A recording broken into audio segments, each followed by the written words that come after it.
Good evening, everyone. This is Larry Phillips, and I'm preparing the devotional for Friday morning. This is Thursday evening, about 7 o'clock here in Pineville, Missouri. Have you ever met someone that every time you talk to them, there's a crisis? I mean, they move from one crisis to another crisis to another crisis. You ever met someone like that?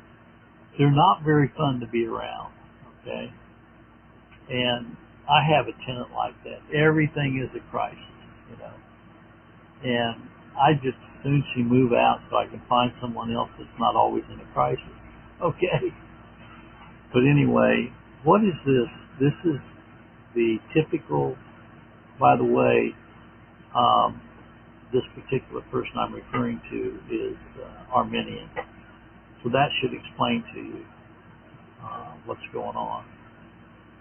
You know, if a person believes in the sovereignty of God, they're going to have a lot different perspective on life than an Arminian free willer that thinks that they can control everything. They can pick themselves up by their bootstraps. They can decide, you know, all the things that are going on in their life and micromanage everybody and everything, but they can't even manage their own lives. Okay? So, you know, we're told in Scripture, take no thought for your life, what you put on, or consider the lilies of the field. You know, look how God dressed the lilies of the field. Some people are worrywarts. They worry about this and they worry about that.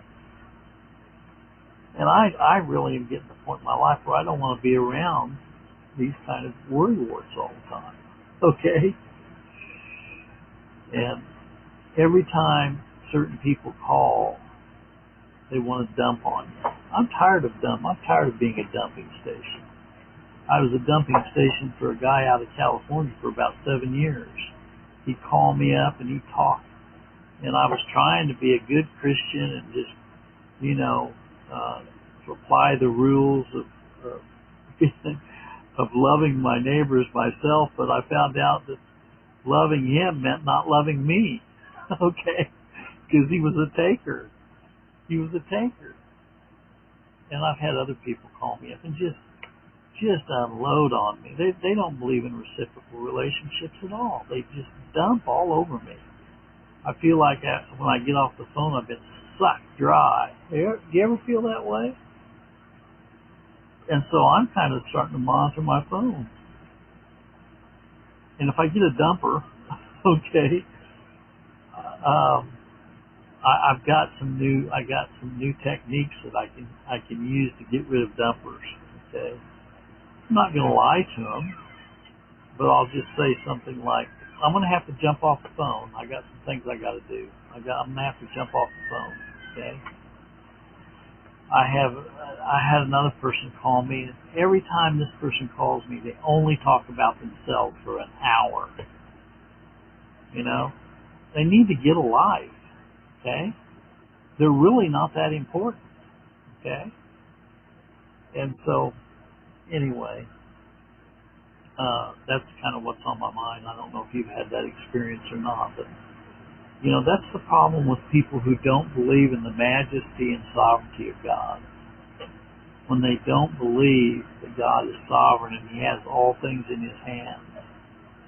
And so they go spastic, you know. Everything's a crisis. And so we can learn from these people. We can learn, you know. And some people want to relive their life over and over and over. I mean, I know that I reflect a lot. But you don't have to listen to me, okay, on these podcasts. If you don't want to hear what I'm saying, you can hit the old delete button and get me out of there. But when someone calls you on the phone, I guess you don't have to answer the phone. And you know, that's another thing I find out. Oftentimes the people that dump on you, you can't get a hold of them if you wanted to, because they get it. Have you ever got this message on a cell phone? The party you're calling has a voicemail that has not been set up. They want to unload on you, but they don't want to have two-way. That is the ultimate selfishness. I had one tenant tell me, he goes, well, I never look at my emails. I never look at my emails. Okay. And then I try to call and she, well, my the voicemail hasn't been set up. That's a red flag right there when people only want to do one-sided communications and they're not reciprocal in a relationship. And there's a lot of that going on in our society right now. The old song, remember the old song they used to sing? I'm about me and me alone. Don't call me on my phone. I'll call you, but leave me alone. That's just what's going on now. Well, I hope you have a good morning. I'm going to make this brief, short and sweet, to the point. But don't let people just dump all over you, And I learned a valuable lesson from this guy in California. He dumped on me for 7 years, and now he won't even speak to me. Okay, because a couple people tried to hold him accountable, and he didn't want to be accountable to anybody. But if he called, he expected you to be at his beck and call. Well, have a good evening. God bless.